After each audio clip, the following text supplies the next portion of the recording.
Good morning, everyone, and welcome to the daily live stream. It's Catherine Byers-Breet with our Bez.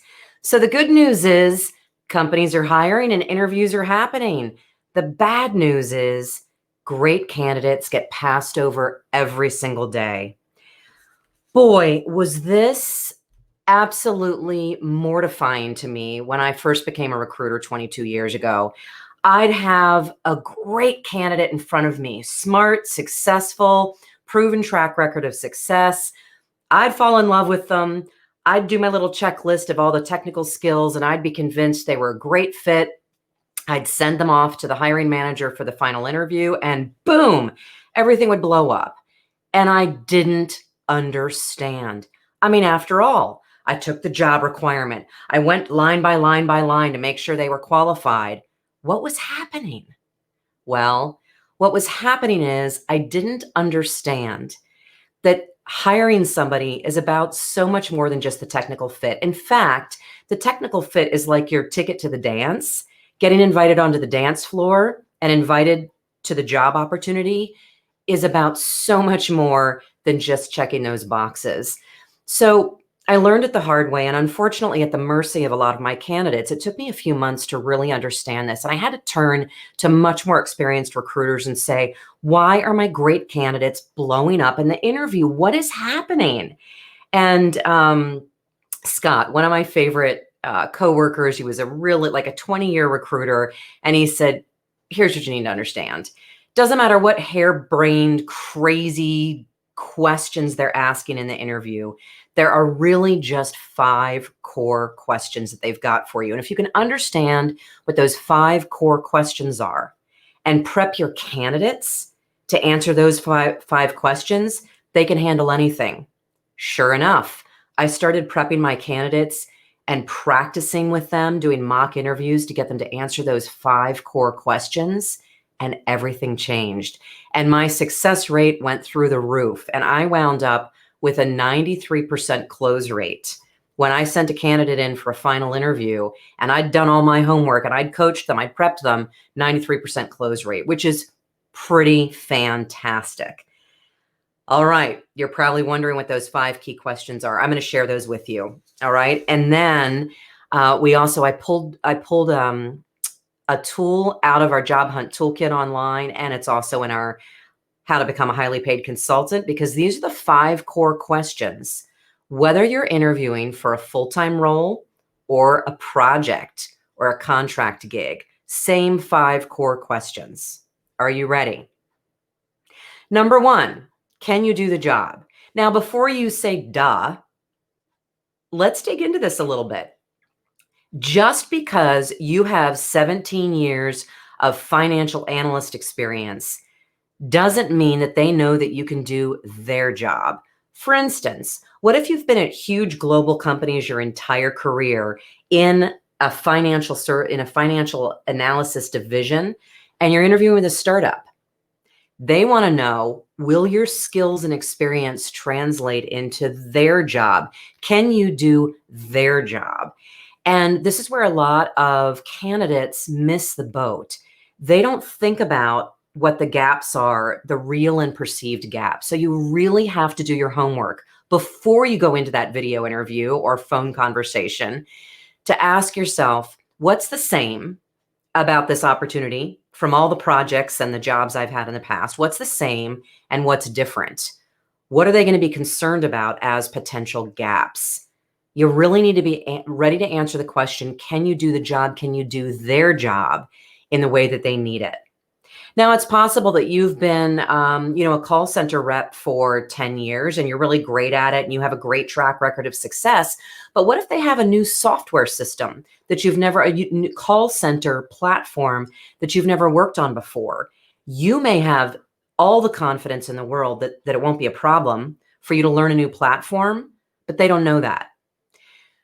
The trouble with these 5 core questions is they don't always ask them. They're going to ask these questions in a different way. But if you can get ready for them, then you can demonstrate and answer their questions and alleviate their concerns. So number 1, can you do the job? Can you do their job? That's the number 1 question you need to be ready to answer. The second question is, do you understand the job? Have you sat and thought about what's the same and what's different about the company, the industry, and the opportunity, again, versus where you've been?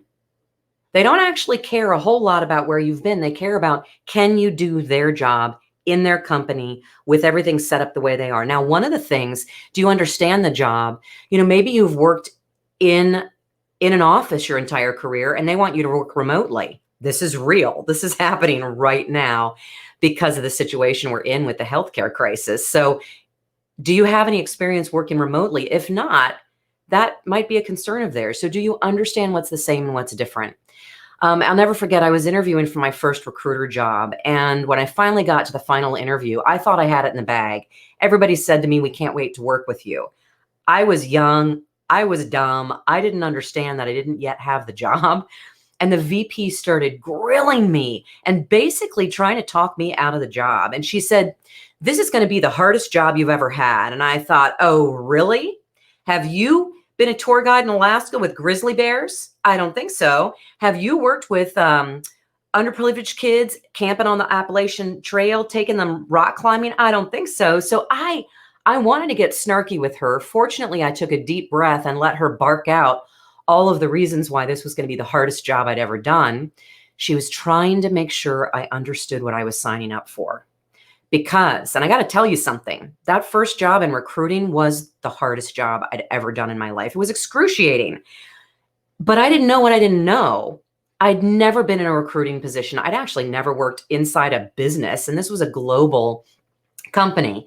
She knew what my blind spots were, and she was trying to tell me what they were so that if I still signed up for the job and I didn't like some of those things, I wouldn't just quit.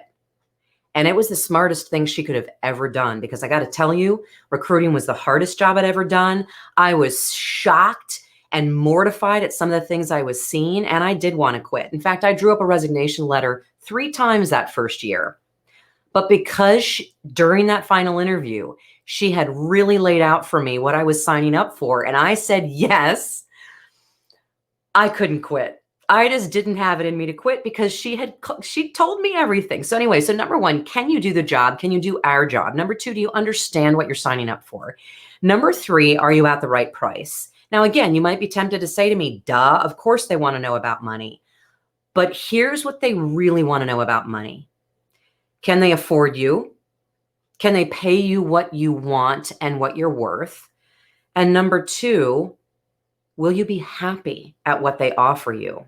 Now, this is especially important for you if you're considering a step down financially. I get people all day long who say to me, "Well, I know I used to make, 80, but I'm willing to take a job at 60, or I used to make 180 and now I'm willing to take a job at 150 because I'm unemployed and I need a job right now." Or my project ended and the market's horrible and I don't have another project lined up, so I'm willing to take a project at cheaper. I believe you. Here's the concern on the hiring side of the desk. If they hire you for cheaper than you're accustomed to being paid, they know you're a flight risk. They know there's a chance that you're going to quit that project early for more money, or that you're going to quit that full-time job for more money or a bigger job title. So yes, they're going to ask you how much money you want to make. Will you be happy at that? And they actually have a right to be concerned. I was interviewing painters to paint we've got a 3-story house, and, we could have rented scaffolding and do it, but ultimately decided it'd be really nice to bring somebody in who already has the scaffolding. And we got 3 different bids, and one of them was $14,000, and one of them was $5,000, and one of them was $7,500. Now, you might think that we just immediately took the cheapest bid, $5,000. It was tempting, but I'll tell you why we didn't. We didn't because we didn't just want to hire somebody as cheap as we could. We wanted to get a good deal at the best quality. And we did reference checks on all 3 of them. At the end of the day, $14,000 versus $7,500. That was out of our budget. And for $14,000, I was going to rent the scaffolding and do it myself. But we ended up paying the $7,500 because not only was it a lot less than the $14,000 that we couldn't afford, but the references came back with rave reviews about the quality of the work. So they're not always trying to get you as cheap as possible. In fact, smart recruiters and hiring managers know if they lowball you, you're going to quit. That's what they want to know about money. Can they afford you? Will you be happy at what they can afford to pay you? And number 3, they want to make sure they're not overpaying for you. All right, so that's the money talk. By the way, as always, I want to take your questions, your concerns, bring it all. So chat away if you're with me live right now. So that's number 1, can you do the job? Number 2, do you understand the job? Number 3, are you at the right price? In other words, you need to be prepared to talk about money. You need to have done your homework to figure out how much do you need, how much do you want, and what's realistic in the market right now with your skills and experience. So you got to do your homework on the money question and be ready to talk about money with them. We'll come back to that in a little bit. So that's the money talk. Number 4 thing they want to know, culture fit. Will you fit in with the team? I don't care how good you are at what you do. If you're a bull in a china shop, nobody wants you on their team. If you need to be micromanaged and they don't have time to hold your hand, they're not going to hire you. And they're trying to sniff out those kind of problems during the interviewing process.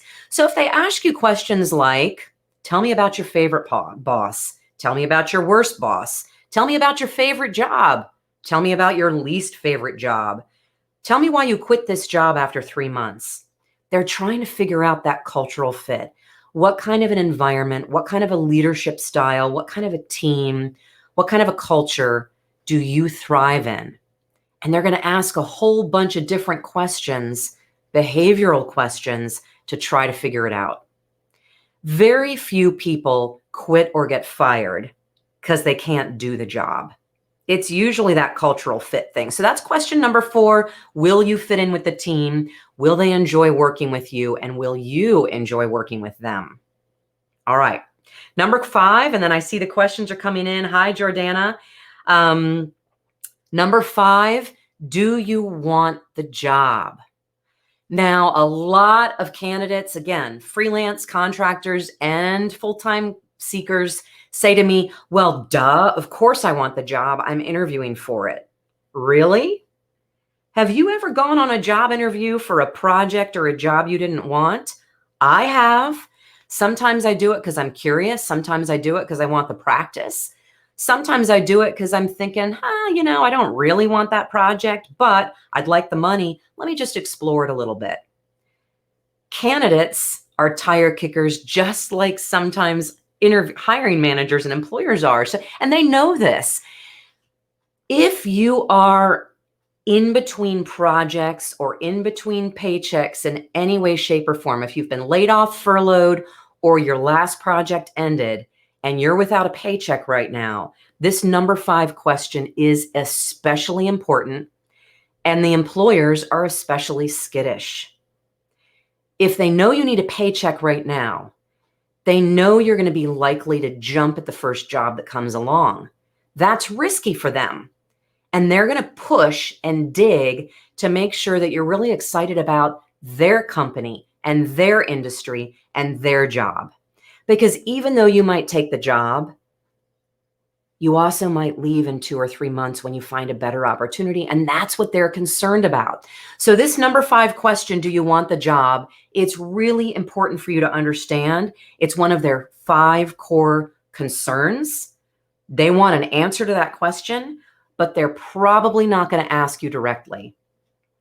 It's going to come out in funny ways like, so how do we compare to other opportunities you're considering? Where do you want to be in 5 years? Again, tell me about your favorite job. There are lots of different interview questions that they use to try to figure out if you want their job. What do you do about this? Well, it's up to you to express your excitement about the opportunity. Now, a lot of you are screaming at the computer right now at me and saying, I don't really want this job, but I do need a paycheck. How can I get excited about a job that I don't really want if I need the paycheck? Well, I promise you, if you spend a little time thinking about it, you can come up with a reason other than I want a paycheck. You cannot say to them, well, I want the job because I need money right now. You can't say that because that's not compelling. And that actually underscores their concern that you're going to jump ship the first chance you get. You need to find some other reason that you're excited about the opportunity.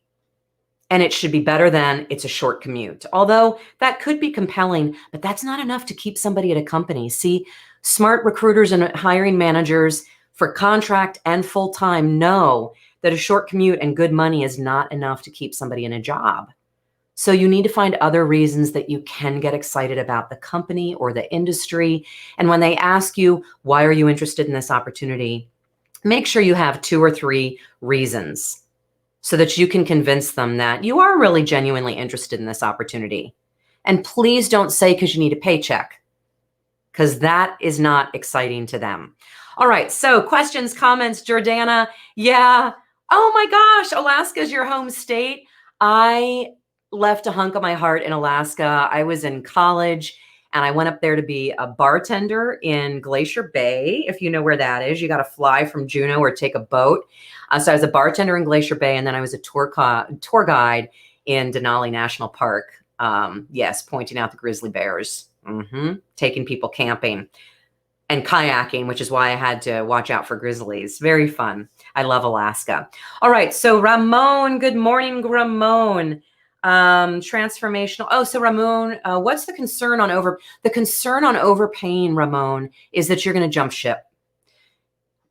Companies know if they are paying you less than you have earned in the past, that you're not going to like it very much. And that if another recruiter calls you when the economy picks up and job opportunities start growing again, you are going to get calls from recruiters, especially your global operations. You've been a supply chain leader. You're a hot commodity, and especially in supply chain right now. And so they know darn well that if you take a job at less money than you're accustomed to making, it's going to sting and you're not going to like it. So it's up to you to be ready to talk about that openly and honestly and convince them that you're going to be happy at a lower paycheck. And it has to be something other than, I need a check right now. You're going to have to think long and hard. You're going to have to do some soul searching. And basically, you have to alleviate their concerns that you're going to jump ship in 3 months. So it's really, we all know that companies are, they lay people off all the time. We all know that the average person stays in a job only for 3 to 4 years. So companies shouldn't be worried about hiring somebody for the next 10 years, but that's what they want. They actually don't like interviewing and hiring people all the time and ramping up new people. So they want to know that you're going to be happy in that job and stay. That's what that's all about. All right, Mary Jane, good morning. Jane has been in a situation where she didn't value herself enough in the past. So a manager got me for cheap. Jane, I know, I've been there. I have undervalued myself. In fact, you want to know why I'm so fired up and why I teach negotiation skills so often? Because when I was 24 and I took that first job as a recruiter, I didn't negotiate at all. Nobody taught me that in school. I didn't know that I could negotiate because all of my previous jobs had been flat hourly rates. I'd been a bartender, a tour guide, a waiter. So I didn't know that I could negotiate, and I just took what they offered me as a recruiter. And then I went out for drinks with a coworker who was just as young and green as me. Guess what I found out? I had been offered 25% less in a base salary. Same commission plan, but 25% less. $5,000 less, which at the age of 24 was a lot of money to me. It stings. I know what it feels like, Jane, but I'm here to tell you today that can change starting today. And the secret to negotiating and valuing yourself, there are a couple of things that you can do to really value yourself and negotiate. And by the way, a lot of you are also probably saying out loud right now, but Catherine, we can't negotiate in this market. Yes, you can. I have helped 2 people negotiate in the last 2 weeks right now in the depths of this healthcare crisis and economic crisis. I helped 2 people negotiate bigger paychecks. One of them even got a signing bonus. What? Am I nuts? No, I'm not nuts. Here's the deal. Even in a tight economy, companies expect you to negotiate at the offer stage. And if you are a leader of any sort, if you're in a management position, or if you're in charge of negotiating vendors and pricing and stuff like that, they expect you to negotiate. And if you don't, they're going to think, if she's not negotiating on behalf of herself, is she going to negotiate a good deal for us? when it comes to negotiating with the vendors. So you do need to go negotiate. You can negotiate in this market. Are companies expecting to get you for less? Yeah, there are hiring managers out there who are hoping they can get you for a little bit less, because guess what? Their revenues are down. But if you undervalue yourself, they are going to take advantage of it. If they can get you for cheaper, they're gonna, right? Hopefully not too low, because then you're a flight risk. But starting today, Jane, understand that number one, negotiation is critical. You have to, they expect it. Number two, the way to figure out what you're worth, a couple of different ways. Go do your research online. You cannot stop at just the Glassdoor and the salary.com. You need to go look at niche industry salary surveys that are specific to your industry, but you can't stop at the online surveys. You need to talk to real human beings that are hiring managers in your industry if you can. And every time an agency recruiter calls you, this is so important, folks. Corporate recruiters are very tight-lipped about comp. HR and legal say, don't talk about compensation. But agency recruiters are touching multiple companies. They have their finger on the pulse of what companies are paying right now. Every time you're on the phone with an agency recruiter, say, hey, what are you seeing right now in the market for somebody with my level of experience? And get those agency recruiters to give you a reality check on what your expectations should be. All right, Mary Jane had a fabulous first interview yesterday. Number 3 to 5 are already in agreement. Number 1 to 2 are work for you. So Mary Jane is hearkening back to the 5 keys to your interview success. Sounds like in the next rounds of interviews, Mary Jane's going to do a better job of expressing that she can do the job and that she understands the job. Wonderful. And by the way, you guys, once again, in the description of the replay, you can get that download. And I think Stefan's probably popped up the download link for you, so you can go grab my interview prep worksheet. You're going to love it, guys. It's a 4-pager. And I not only lay out these 5 core interview questions, I actually give you exercises to help you prep for them. Jane, can companies really Jane wants to know, can companies really find out what you made in previous positions? I'm excited to tell you, Jane, that there are some states across America that have passed new laws in the last 2 or 3 years prohibiting companies from asking about your current or former salary. We aren't at all 50 states yet. I think there are 12 states that are there. We're getting there. So in some states, they're not allowed to ask you about previous compensation. In other states, they are allowed to ask you about previous compensation. Here's the tough thing, you guys. If you're in a state that doesn't have those protections, they're going to ask you how much money you're making right now or how much you made in your last position. Now, before you blow up at them, I just got to tell you, if they're asking those questions, it's not always, in fact, it's rarely that they're trying to lowball you.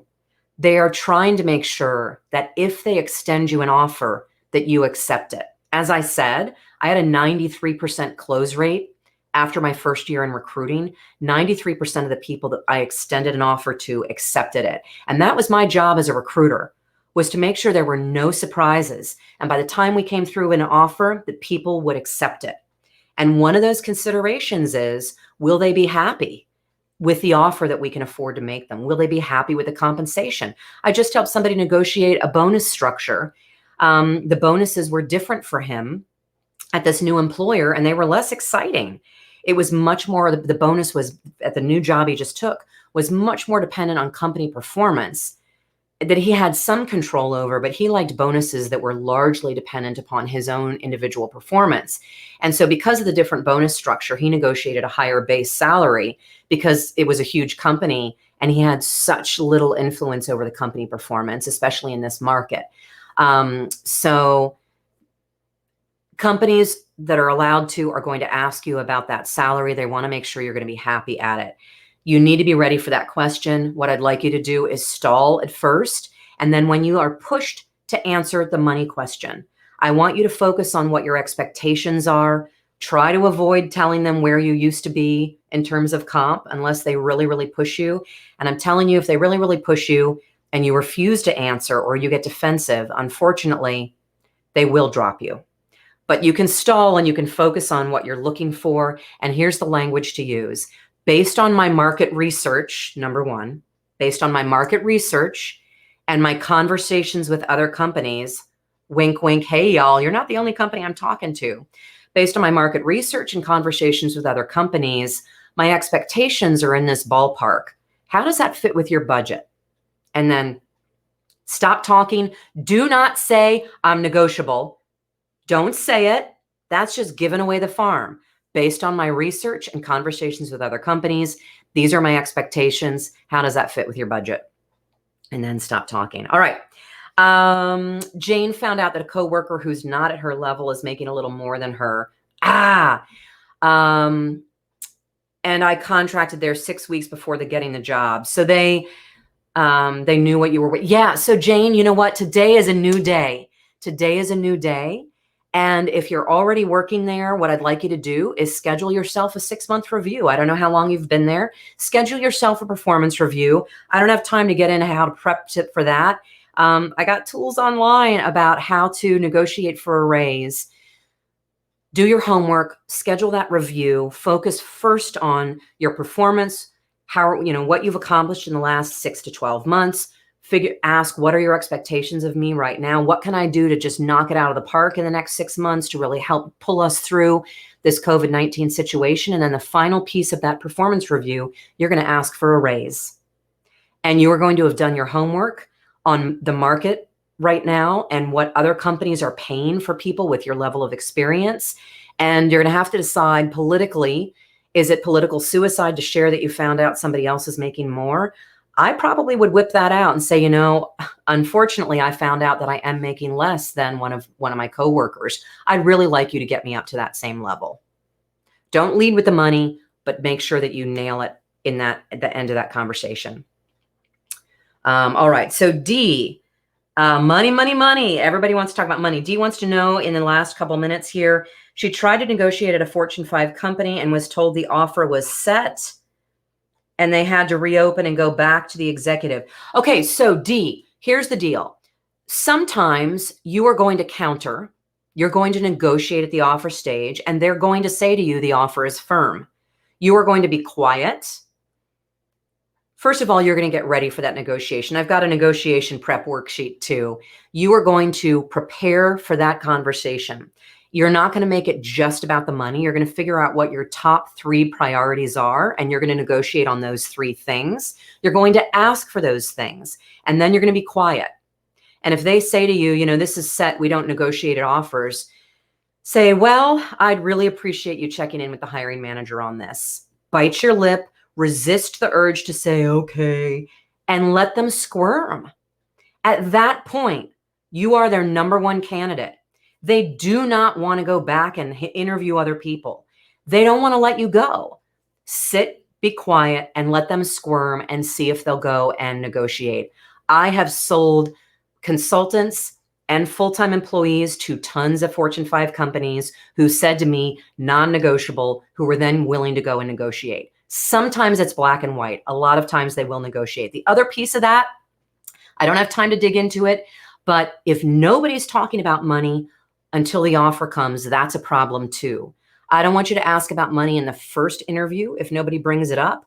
But if nobody's talking about money and they're talking about putting an offer together for you, at that point, I do want you to say, I'd love to just quickly talk about benefits, compensation, before we get to the offer stage, just to make sure that we're in the ballpark here together. Because if you start talking about money prior to the offer letter, and they are going to have to go to the CEO or the CFO to get more money, it's easier for them to do that before they draw up that paperwork than it is for them to do it after the fact. So anyway, we don't have time to get in the weeds there. We're at 8:30. Lots of great questions today. Thank you all for joining. We're keeping the live streams 30 minutes. I know we could talk for hours. You've got phone calls to make. You have leads to follow up on. You've got projects and jobs to chase. Please remember, as we wrap things up, number 1, you can get my free download, the interview prep worksheet. This is what it looks like. Interview prep worksheet. There are the 5 questions and exercises behind. Make sure you grab that freebie. Secondly, please remember, you are smart. You are talented. You've gotten jobs before. You can get them again. I know the market's tough. This is my 5th time helping people in tough economies. I promise you, you can get a job if you're willing to just stand up, learn how to do it a little bit better than you're doing it maybe today, and get out there and just talk to people. There are companies desperate to find you right now today. You can find them too. Have a great day. Thank you so much. I'll be here tomorrow morning and Friday. And I've got guests tomorrow and Friday. Excited to bring them on. Have a really good day. Enjoy the sunshine, everybody, if it's shining in your neck of the woods.